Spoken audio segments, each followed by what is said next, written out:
মা হওয়া অত সহজ নয়। একজন মা হতে গেলে কতটা কষ্ট সহ্য করতে হয় শুধুমাত্র যারা মা হয়েছেন তারাই জানেন। চাইলেই সবার নর্মাল ডেলিভারি হয় না, আবার অনেকে নর্মালের জন্য অনেক ট্রাই করার পরও শেষে বাধ্য হয়ে সিজারে চলে যান, কারণ নর্মালে তার জন্য পসিবল হচ্ছে না। আমার এই মাও এমনই একজন পেশেন্ট, যিনি নর্মালে অনেক ট্রাই করেছেন, প্রায় 12 ঘন্টার উপরে ট্রাই করেছে। আমার এই পেশেন্ট চাচ্ছিল তার জন্য বাবু নর্মালে হয়। অনেক কোঅপারেটিভ ছিলেন আমার এই পেশেন্ট, এবং হাঁটাহাঁটি করছিল, কিছু ব্যায়াম করতেছিল।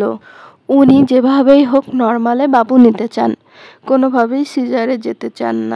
আমাদের এই হসপিটালে যদি সব কিছু ঠিক থাকে তাহলে নর্মালে ট্রায়াল দেওয়া হয়। যখনই দেখা যায় যে নর্মালে পসিবল হচ্ছে না, বাচ্চা খারাপ হয়ে যাচ্ছে, বাচ্চার হার্টবিট ডিস্টেন্স দেখা দিচ্ছে বা মায়েরও সমস্যা দেখা দিতে পারে, তখন শুধুমাত্র তাকে সিজারের জন্য নিয়ে যাওয়া হয়। এছাড়া সব কিছু ঠিক থাকলে তাকে নর্মালে ট্রায়াল দেওয়া হয়, এবং আলহামদুলিল্লাহ ম্যাক্সিমাম মায়েদেরই নর্মাল ডেলিভারি হয়। আমার এই পেশেন্টের ব্লাড প্রেশার, বাচ্চার হার্টবিট সব কিছুই ভালো ছিল, তাই উনি দীর্ঘ সময় ধরে নর্মালের জন্য ট্রাই করে গেছেন। কিন্তু উনি দীর্ঘ সময় নর্মালের ট্রায়াল দেওয়ার পরও ওনার প্রসবের কোনো অগ্রগতি হচ্ছিল না, এবং ধীরে ধীরে ফিটাল ডিস্টেন্স দেখা দিচ্ছিল। আল্লাহ তাআলা না চাইলে আসলে কোনো কিছুই পসিবল না। আমার এই মায়ের প্রবল ইচ্ছা ছিল নর্মালে ডেলিভারি করানোর জন্য, কিন্তু সেটা তার কপালে লেখা ছিল না। তিনি অনেক সময়, দীর্ঘ সময় ধরে নর্মালে ট্রাই করেছেন, কিন্তু উপরওয়ালা হয়তো চায়নি, যার জন্য তাকে শেষ পর্যন্ত সিজারিয়ান সেকশনেই যেতে হয়েছে।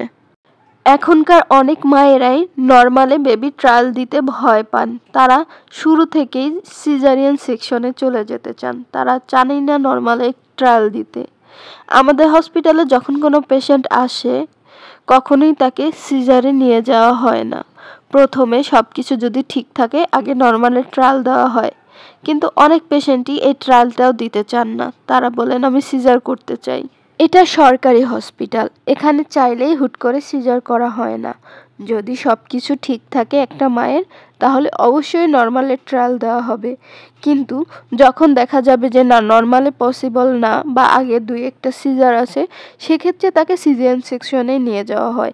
অর্থাৎ পেশেন্টের কন্ডিশন বুঝে তাকে সিজারে নিয়ে যাওয়া হয়। কিন্তু সব কিছু যদি নর্মালের জন্য ঠিক থাকে তাহলে তাকে অবশ্যই নর্মালে ট্রায়াল দেওয়া হয়। এই বাবুটা আমার অন্য আরেকটা পেশেন্টের।